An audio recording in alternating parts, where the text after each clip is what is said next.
Guys, it is no secret that we're in Africa.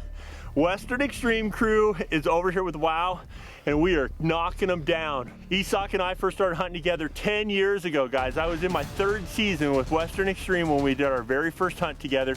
We've darted rhinos, we've shot elephants, we've been over and shot lions. We've done almost everything together. If Africa provides it, Isak and I have chased it together. So watch this.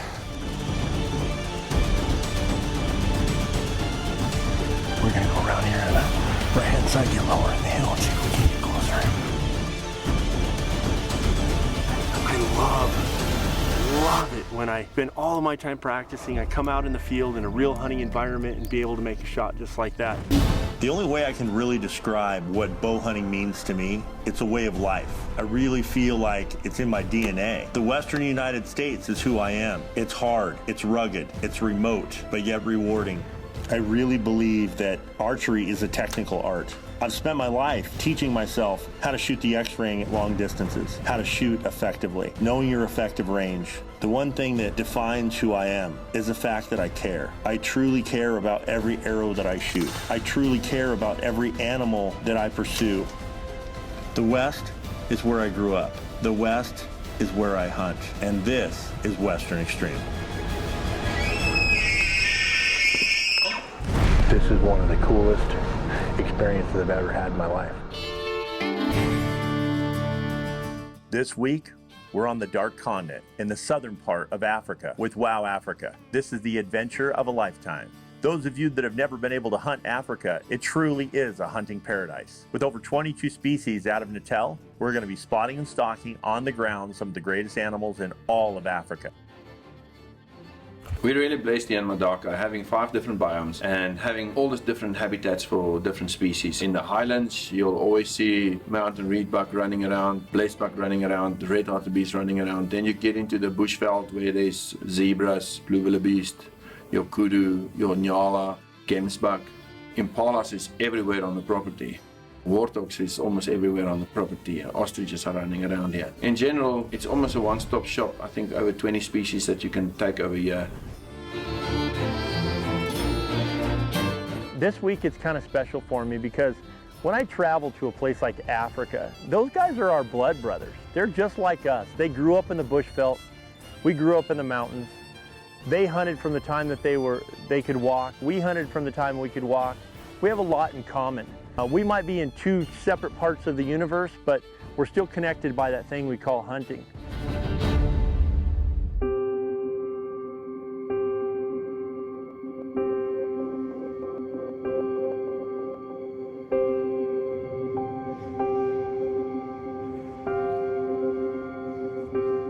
This is what I wait for every year when I come to Africa. Being able to kudu hunt in the mountains. Reminds me of elk hunting back home. It's in my blood. I absolutely love it. And the cool part about it is I'm going to be able to hunt with Benton. Now Benton and I shot a 60-inch kudu bull years ago that died in the water, which is like shooting a 400-inch class bull elk back home. So we're back again. A-team on kudu bulls. We're going after them. Born in the Free State. With my father, we farmed cattle. Growing up as a farm boy, you develop a passion for nature and hunting. I chose the career to be a professional hunter. It was just the most perfect thing I could have done with my life.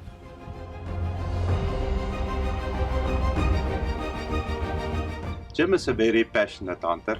He enjoys his hunting. He's into nature too. And I think deep inside, he loves animals too, you know. Most definitely, we have to hunt the kudu bull with Jim. Kind of a tradition now with him. We shot in the past a couple of kudu bulls with him. So we're really gonna try and find him another nice bull here in Zululand.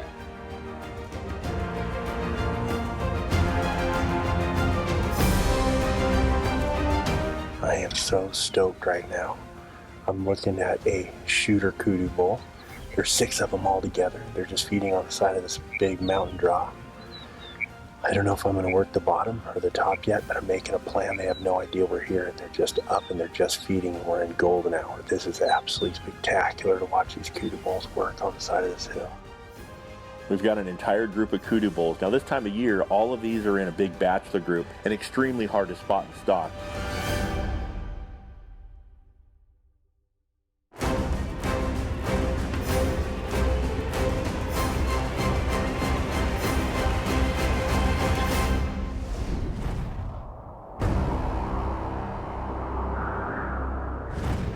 Well, if you like to keep track of Team Western Extreme out on the road during the course of the hunts, check us out on Facebook. I get back to everybody. And if you have any technical questions on archery, I'd love to answer them for you.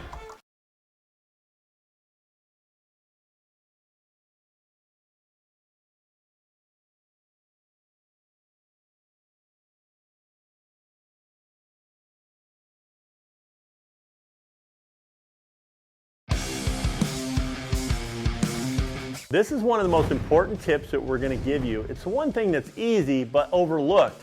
And if I had to go back through all of the archers that I've ever met that I've helped improve their overall performance in shots, they were overdrawn and they had the wrong draw length, and if the bow doesn't fit you, you will never shoot it correctly.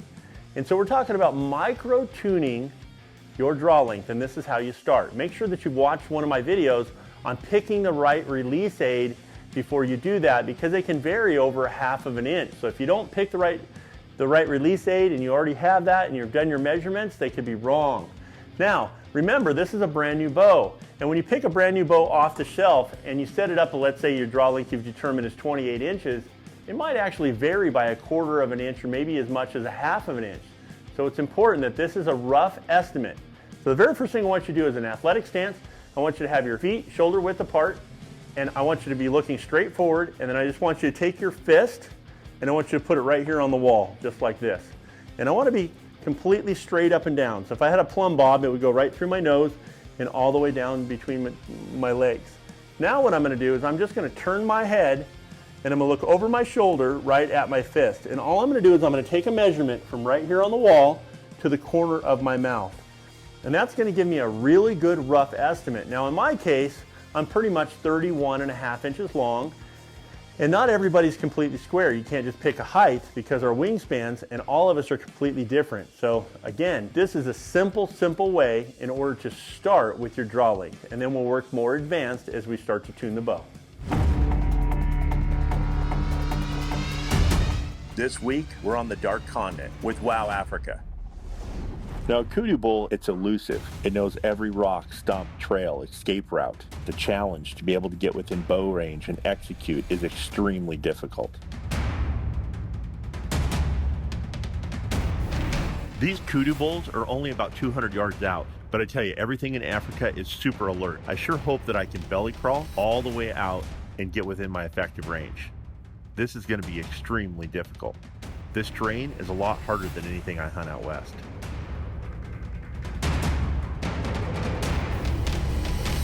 When I finally grabbed the rangefinder, this is an extended shot, 105 yards, one that I've practiced over and over again, one that I wouldn't take if the conditions weren't right and I didn't feel good about it. I draw the bow, pull my front arm against my back arm. The new Range 7 sets the pin in the spot.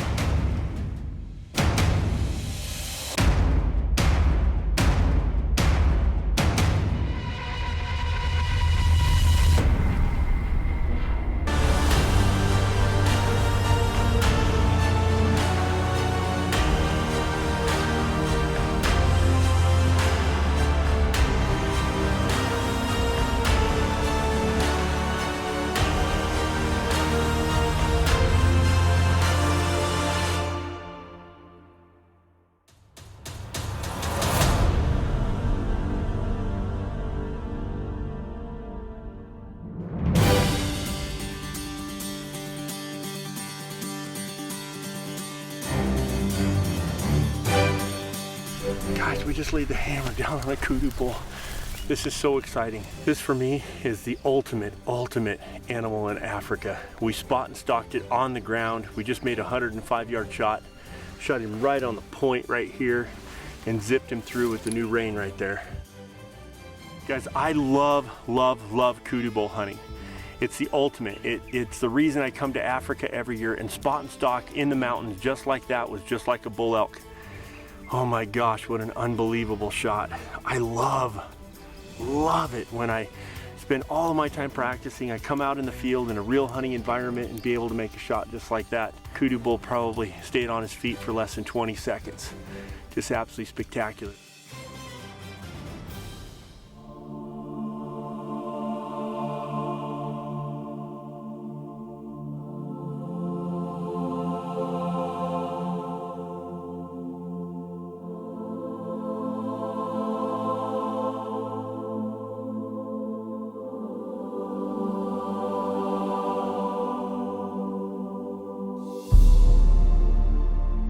team here in Africa for sure.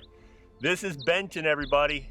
My really good friend of 10 years. Him and I have been hunting to Africa together, and we always go after one animal together. And what would that be?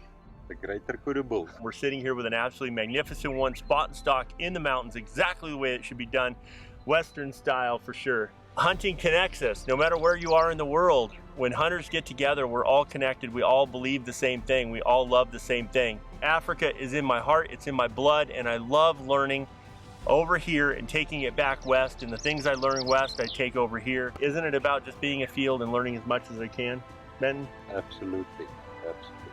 Just spectacular.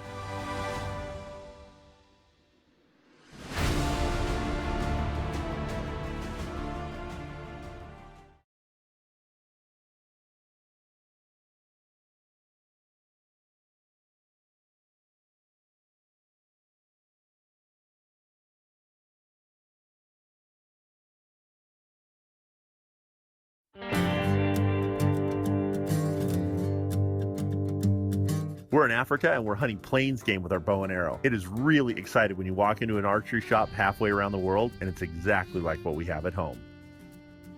Well, when you're on a hunting trip in Africa, you've got to take a few field trips. Where else would you see a Land Cruiser outrigged like that with a really cool canopy shell and this right here, a Bowtech sticker?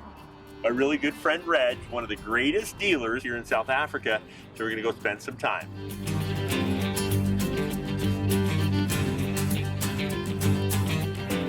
Reg and his family for the last 20 years has been one of the biggest archery dealers throughout Africa. And with Africa being a target-fested environment, this is definitely a special place on earth.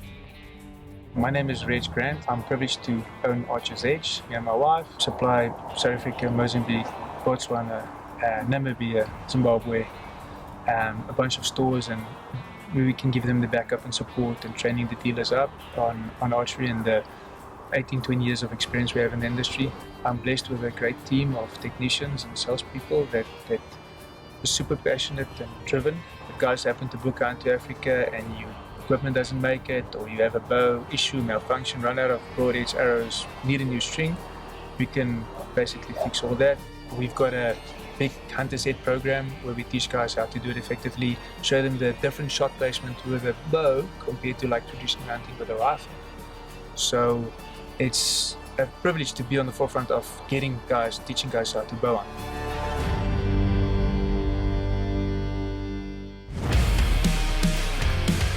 This week, we're on the Dark Continent with WOW Africa.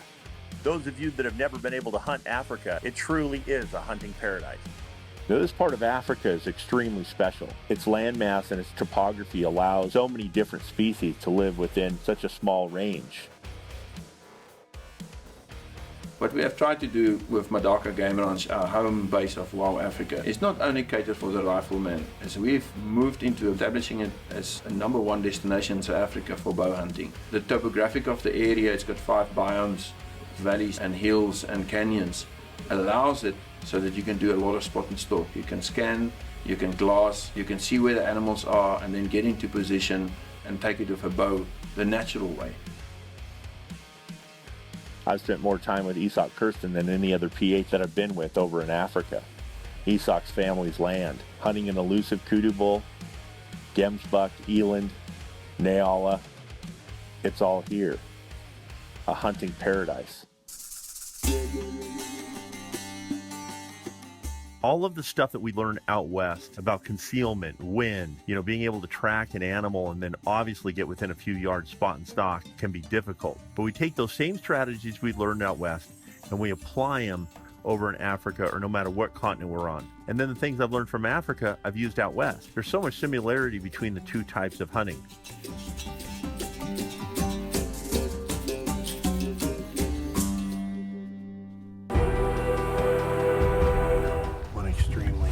Animal to spot and stock, definitely on the ground, is a blessed buck. My very first animal I ever took in my very first Africa trip was a blessed buck, and I feel like I've been truly blessed ever since. But we got right in there. We were trying to pick him out through the grass, had a problem with the rangefinder because obviously I had things in front of them.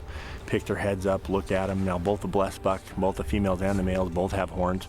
There was one male directly in front of us. He picked his head up a couple of times. He was quartering towards us, made a circle, got in line with another one and just didn't have the opportunity, but we were so close but yet so far away. Went from a hero to a zero.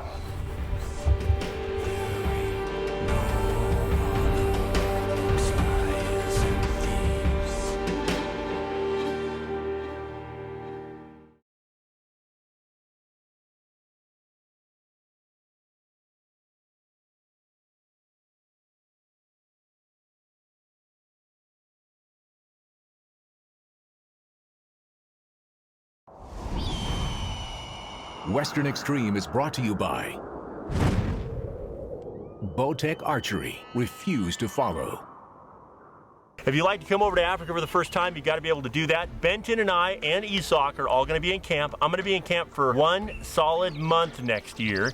I've got 3 different safaris planned, and you're invited. So whoever would like to come, I can give you more information on how you can come and spend time, and find out more information on how you can join in.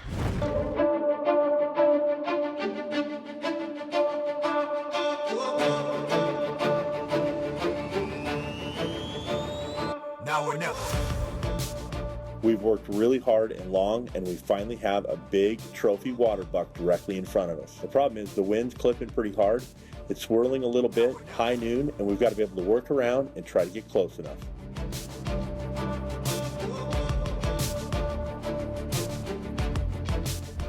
Those water buck just head right down the hill.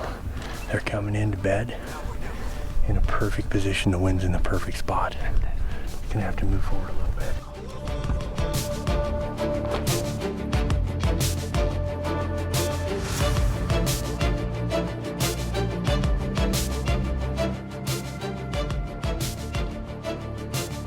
Water buckets are extremely smart animals and super hard to get on, but when it all comes together, it can be super rewarding.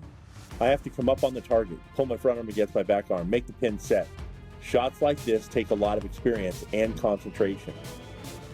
And that's what it's all about. All of the years of practice come together when you have a water buck directly in front of you at distance and shooting them in the 12 ring.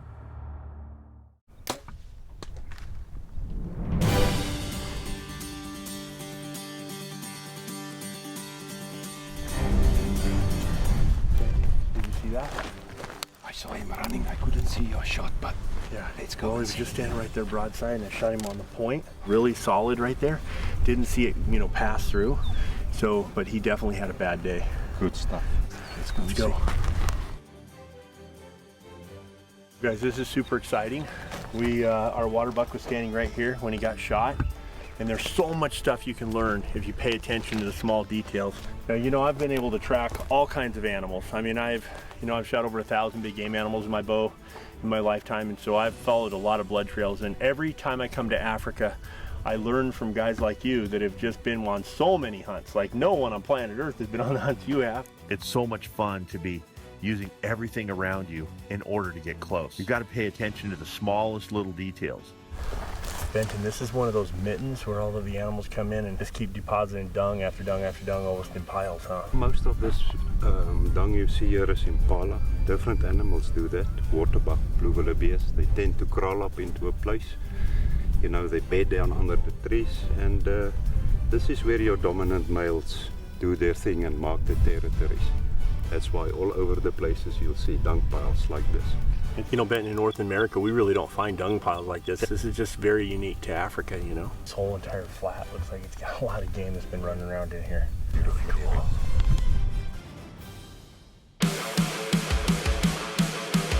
We've got right here where he actually dug and took off at a dead run. You can see his hoof print. In fact, this is quite impressive.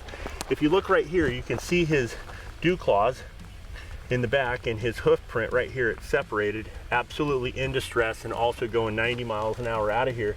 Now what's really impressive is these are his back 2 legs, and they leaped completely forward to right here.